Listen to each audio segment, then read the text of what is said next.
What's the story, everyone? Welcome back to GA Fan TV. I hope the form is good. I hope the form is well. And here we go. Knockout football is officially here. The All-Ireland Senior Football Championship moves into the knockout stage. And thank God, to be honest. I mean, the group stages have been brilliant. They've been highly entertaining. But yeah, we want knockout football. That's what the championship is all about. That's what we know from the All-Ireland Championship down the years. And this weekend's games, like, oh my goodness me, there are some cracking games this weekend in the All-Ireland Senior Football Championship. I mean, some brilliant knockout games. Galway versus Mayo. You think of the history between these two counties, big, massive rivals. And just a couple of weeks ago, both of these two were touted to potentially meet each other in an All-Ireland final, possibly two of the favourites. And, you know, come Monday morning, one of these teams will be gone and will not be in the quarter-final draw, which is mental, you know, considering where both of these two teams were at this, you know, going into the final day of the All-Ireland group stages. Kildare versus Monaghan's a very fascinating game as well.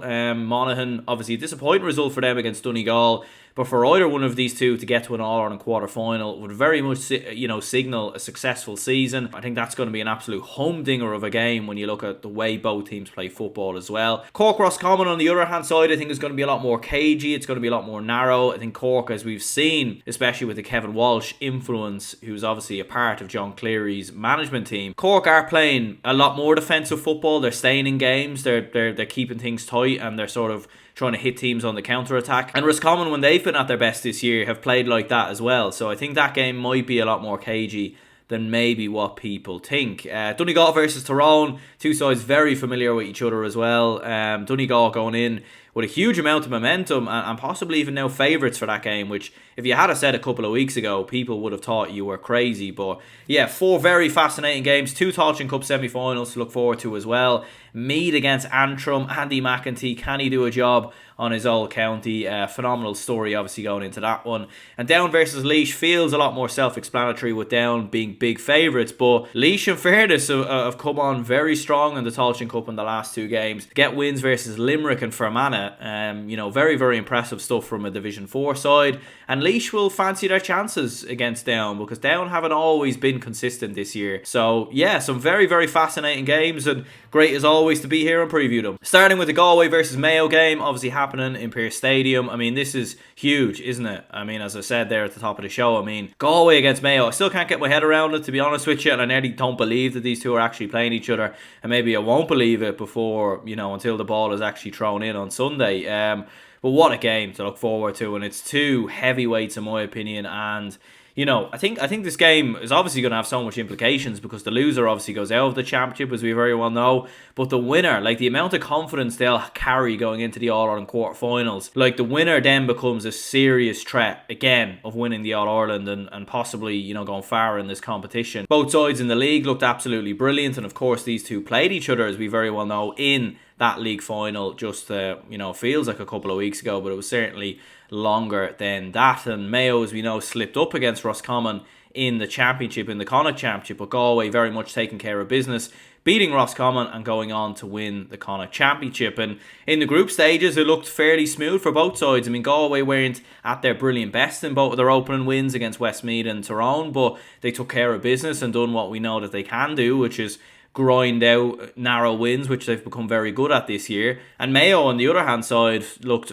phenomenal against Kerry, one of their performances of the year, and probably one of the best performances we've seen from Mayo in the championship in quite some time. They followed that up with quite a drab performance against Louth, but they still narrowly came through it. And then against Cork, they looked more than in control. But then on the hour mark, I mean, it just went absolute, you know, tits up completely. And Cork went away with the victory by 3 points. And that is how we've ended up with this scenario. And yeah, crazy to think. And in terms of the game itself, looking at Mayo, first of all, like this is a very tough game for Mayo, in my opinion. Like they definitely will relish going away to Galway and going away to Pearse Stadium. I actually think Mayo are probably nearly suited to playing Galway away from home than they are in Castlebar, and are probably nearly suited to actually playing away qualified and one at home against one of the big teams. Do you know what I mean? Because Mayo seem to always just flatter to deceive against some of the lesser opposition. I remember when they played Kildare at this stage last year, I think that game was in Croke Park, and Mayo barely got over the line and played very poorly in the process. And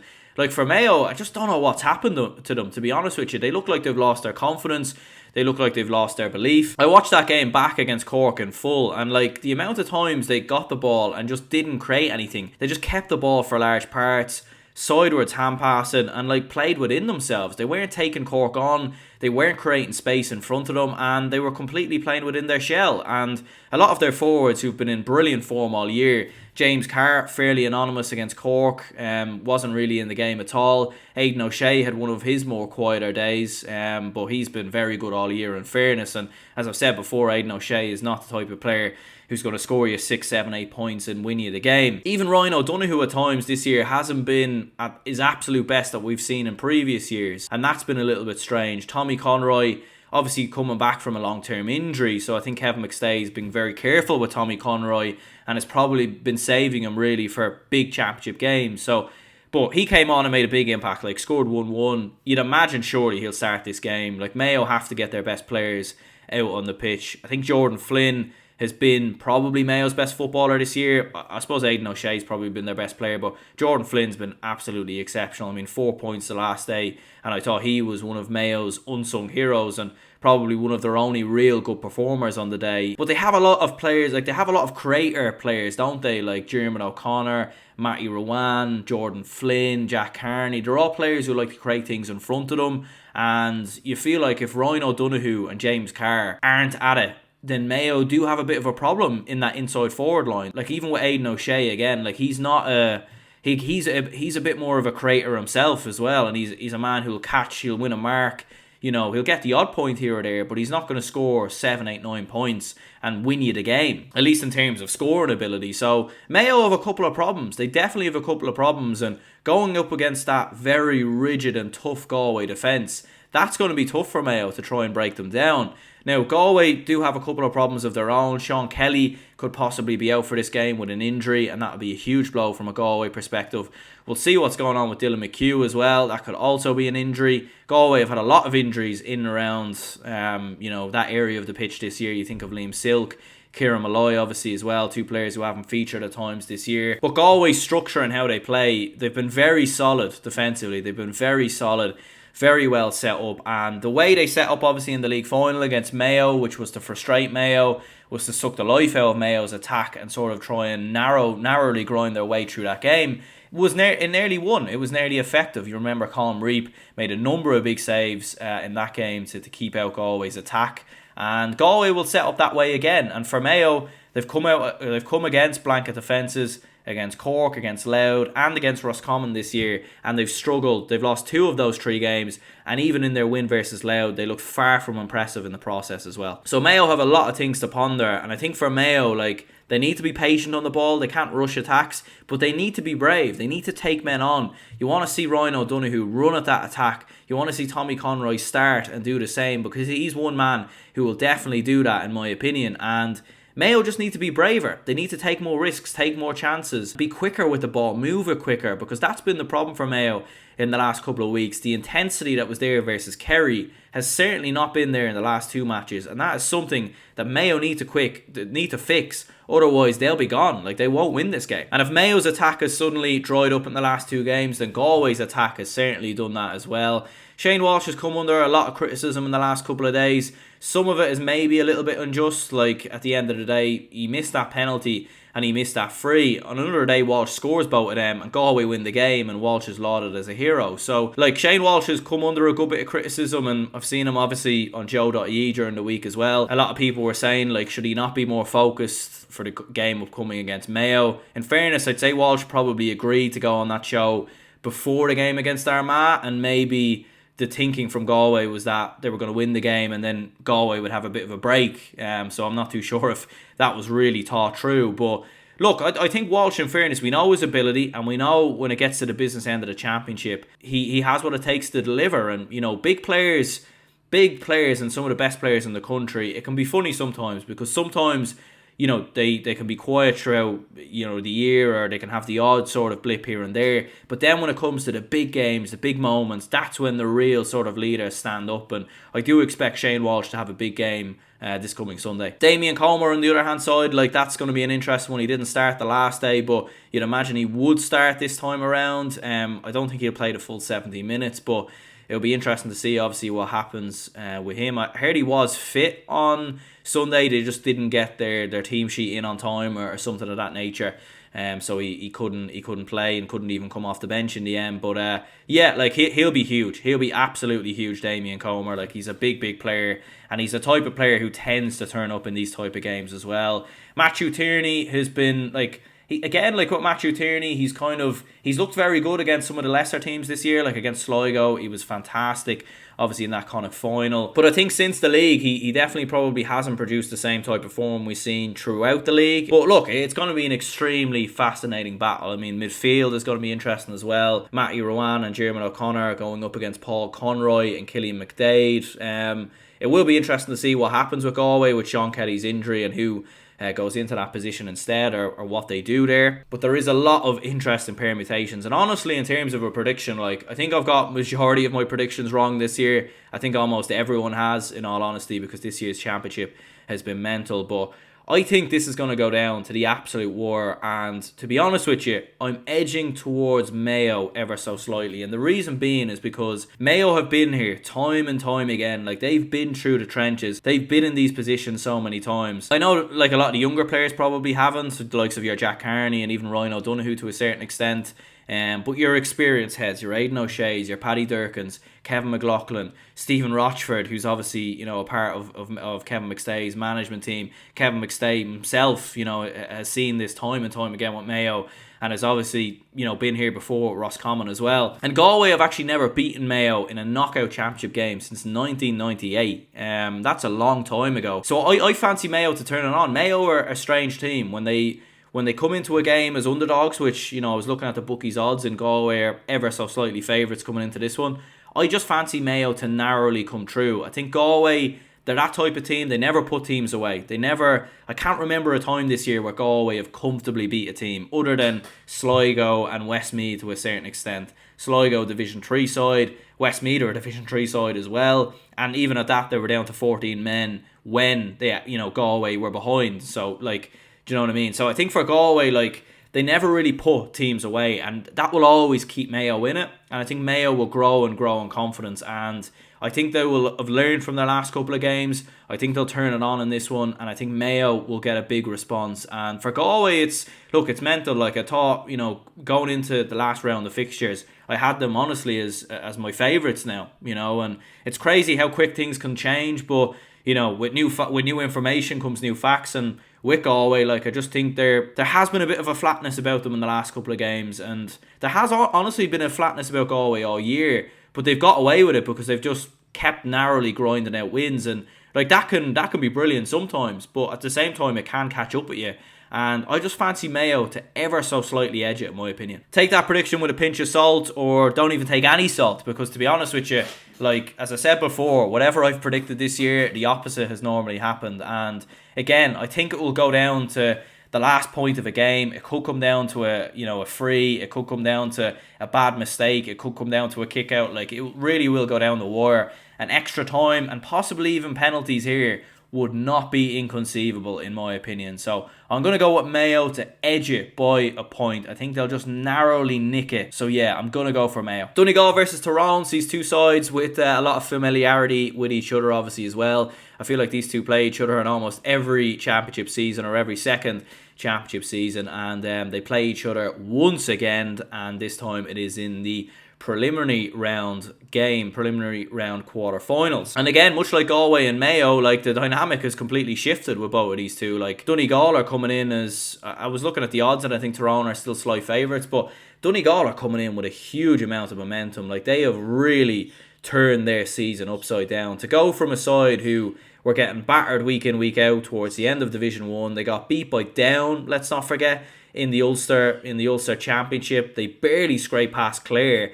And the fact that they put up a great performance against Derry and then went to, well, not away to Monaghan. They're obviously playing Monaghan and beat them. Like, that was an extraordinary result for Donegal. Oisin Gallen's been sensational this year. Paddy McBurthy is still, slowly being integrated back into the team since his injury. You'd imagine, like, this is the type of game you start him in, with the fact that this is obviously knockout football. And Donegal look like they've really got a kick out of themselves. They look like they've turned a corner, and like Kieran Thompson's been brilliant. Dara O'Boyle, who's come into the side, has looked very good as well. Caleb McGonigal around midfield has been brilliant. And Sean Patton, who's always been a fantastic goalkeeper, especially on kickouts. He can pick out anyone all over the field. So this is going to be a tough one for Tyrone. There is always that narrative with Tyrone, like a wounded Tyrone, a Tyrone who's wrote off, always, tend to, come back and sort of raise their game and sort of have a tendency to come back from the dead and everything else. And, when you look at Tyrone teams in the history of All-Ireland wins and everything else, that's usually what's happened. It's never been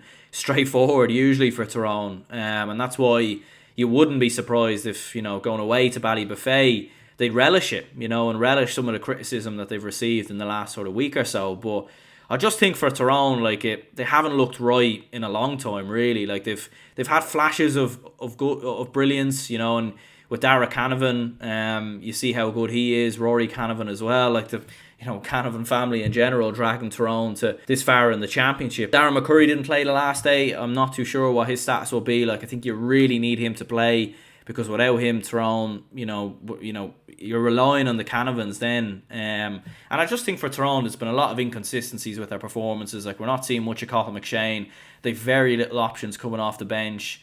As I said before in my review show on Monday, like, their forwards, who always used to be known to track back and they used to defend and hunt in numbers, that's just not the case anymore. Like, they look like a side who don't really look that bothered, and I think Donegal will come in with a huge amount of energy, and there'll be a really feel good factor around Ballybuffet. And if Donegal start this game well and start the game strong, I fear for Tyrone, and I think they could end up get beat here. I really do. I just think Donegal are coming in with that momentum in Ballybuffet as well. Their record is really good there in the championship. And like, for Tyrone, this is going to be tough. Players like Matty Donnelly and Peter Hart will need to be at their best as well. Two players who've been inconsistent at the best of times this year as well, in fairness, and they'll really need to step up. But I fancy Donegal. Look, I'm going to say Donegal by 2 points. I've just got a feeling they'll have a bit too much for Tyrone. I think for Tyrone, look, you wouldn't be surprised again if they went and pulled the result out of the bag. But I think there is a flatness about Tyrone, and they are there for the taking. And I feel like if Donegal are at it, they can take Tyrone. The problem is for Donegal is that they've looked very good in their last two games, and could they, because they've looked so good and put so much into it, could that maybe come back to bite them, and could there be a bit of fatigue? But to be honest, I don't see that happening, and I think Donegal will beat Tyrone by 2 points and qualify for the All-Ireland quarter-finals, which not many people would have predicted a couple of weeks ago, but that's what I think is going to happen. Cork versus Roscommon, as I said, I fancy this to be a quite edgy game in more ways than one. I think both sides will be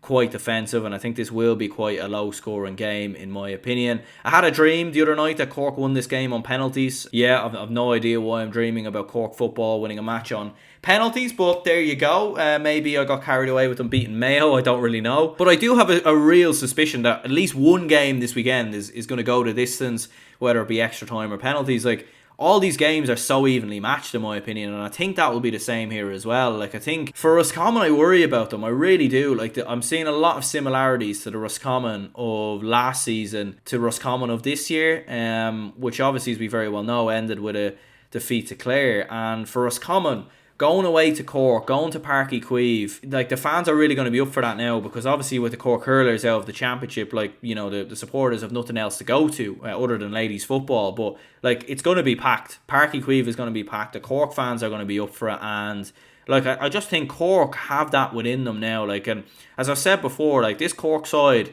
need to be taken seriously. I think they're a very, very good side. The problem is with Cork it still lingers in my brain that Cork every now and again can have a howler, and every great performance tends to be followed by a disappointing performance. They look like they've gotten that out of their system through the group stages. Like, they played very well against Kerry and then played very well against Mayo. So you're thinking they've got that out of their system, but you do never quite know what you're going to get with Cork sometimes at the best of times. It is a tricky one for Roscommon though, because I think Roscommon relish being the underdogs.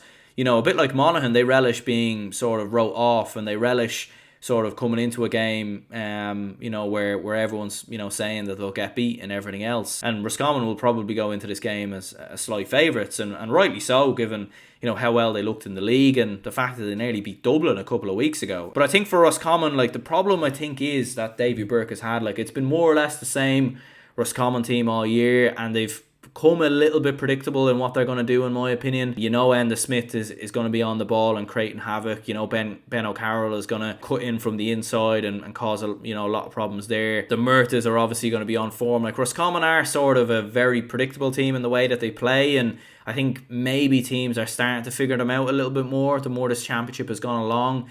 And I think for Cork, and I think for Kevin Walsh and for John Cleary, I think they're going to frustrate the life out of Roscommon, and I think it's going to be tough for the Rossies. But in saying that, I really can't call this game, and that's why I'm gonna stick to the prediction I had in my sleep the other night, which is Cork to win the game on penalties, because I just have a feeling it might go the full distance. I think for Cork, they need to start Stephen Sherlock. He's been in and out of side, and you don't really know what's going to happen with him.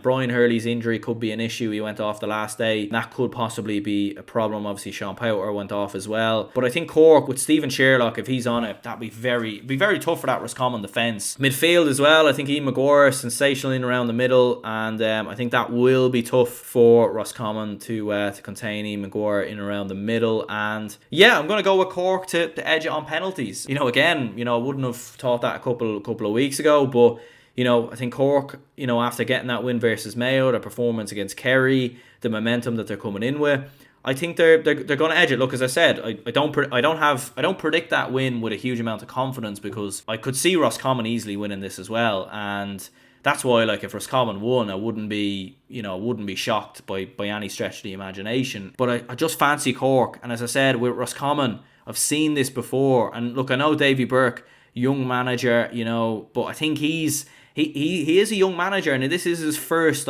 big inter-county senior management job. He's going to make mistakes, he's going to make errors, and for him it's going to be a learning process as well. And with Roscommon, they're not just going to start winning, and become an All-Ireland contender overnight, that way, or a serious All-Ireland contender overnight. It's going to take time, and I still think, regardless of what happens in this game, Roscommon have still had a very good season. But yeah, I think for Roscommon, they're going to get caught here, and I think Cork are going to edge it on penalties, as I said before. Stephen Sherlock is going to be on form, and I think they're going to do it. Conor Corbett's come back obviously now as well, so I think Cork will edge it, and it will be a tough one to take for the Rossies 2 weeks in a row. Last but not least, from the All-Ireland Championship, Kildare versus Monaghan, and obviously happening in O'Connor Park in Tullamore. I suppose Kildare won there at the weekend, so they've nominated that game as their home venue once again, and I suppose it does make sense. You just won there, the fans had just been there, so it makes sense. Yeah, this is another tricky one, and Monaghan are maybe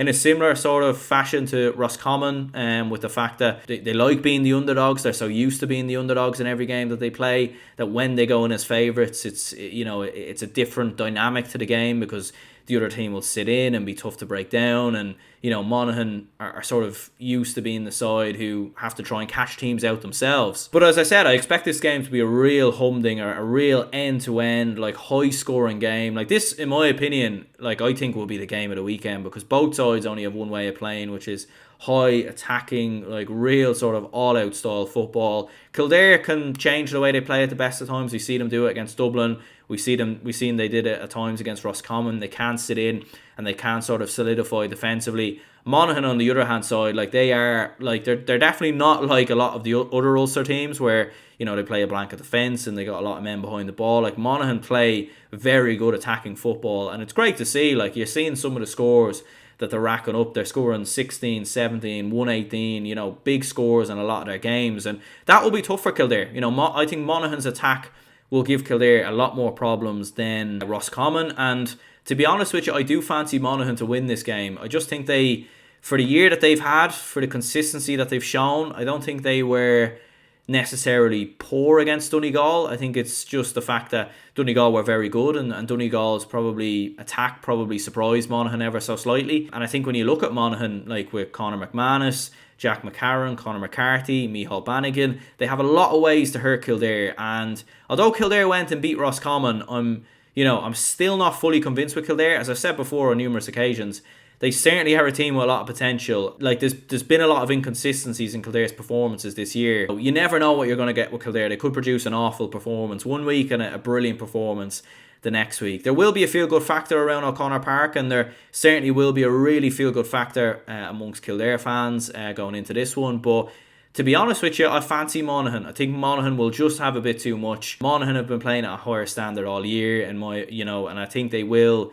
They'll be more wary of Kildare. I think after seeing what Kildare did against Roscommon, I think Roscommon were caught flat-footed. I think Monaghan will get a response, and they will get a 3-point victory is what I'm going to say. I think this will be high scoring. I could see a score like 22-19 or 124-121 or something of that nature. Like, I think this is going to be very high scoring, but ultimately I'm going to back Monaghan ever so slightly. Moving on to the Tailteann Cup semi-finals then, Meath against Antrim and Down versus Laois. We'll start with Meath versus Antrim, and as I said there, like at the top of the show, like what a story this is. Obviously Andy McEntee going against his former county in Croke Park. I mean, if you had it predicted at the start of the year that Antrim would play Meath in a Tailteann Cup semi-final, that Andy McEntee would get Antrim to basically the same stage of the season as his former county, people would have laughed at you, because a lot of people were laughing at the Andy McEntee appointment when it happened. And to be honest with you, I was probably one of them people. Like, I didn't really understand it. Mainly just because Andy McEntee, like, did he know? I didn't think he'd know much about Antrim club football or younger players or anything of that nature. But in fairness, he's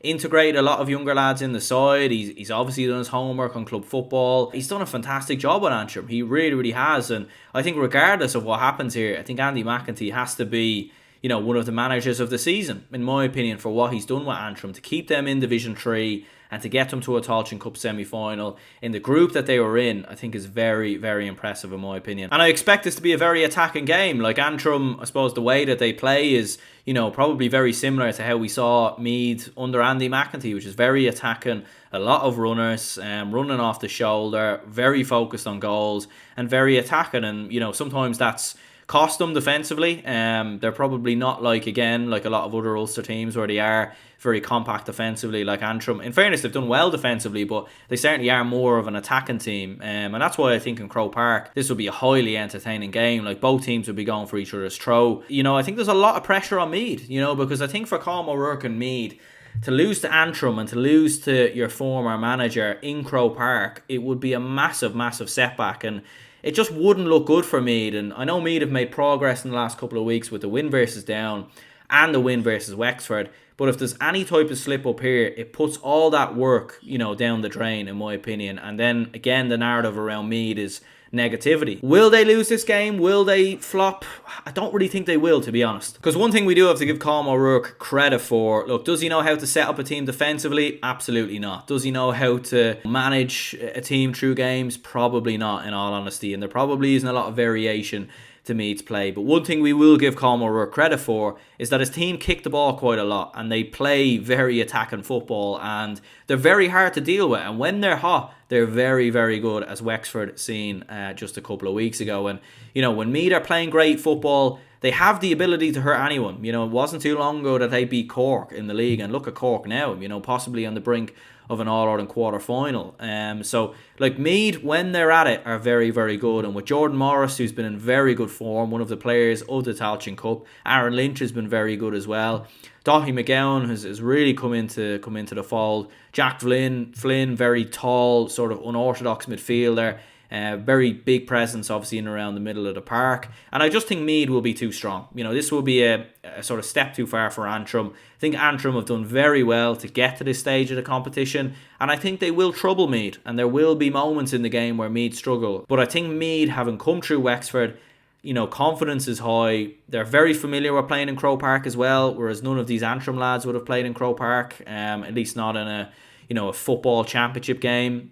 Some of these players might have played maybe club games down the years, I'm not entirely sure, but I think Meath will have too much. They will be far too strong. If Antrim are going to do that, and you look at Dominic McAnill, Rory McGann, Michael Byrne or Patrick McCormick to do the business, Antrim have been getting a lot of scores around the field, which is great to see, but I'm going to go for a Meath 4-point win. And Down versus Laois is another interesting one as well. As I was saying there as I was saying in my review show during the weekend, real sort of Euro 2016 vibes, or Portugal Euro 2016 vibes from Laois. If people remember, in Euro 2016, Portugal didn't win a game in their group, but they progressed as a third place team and then went on to win the competition, and they won a lot of their games in extra time as well, which was mad. But Laois, on the other hand side, didn't win a game in the group stages, and they've had to leave it late against Fermanagh and Limerick, and they've snatched away wins, which has been very, very impressive. And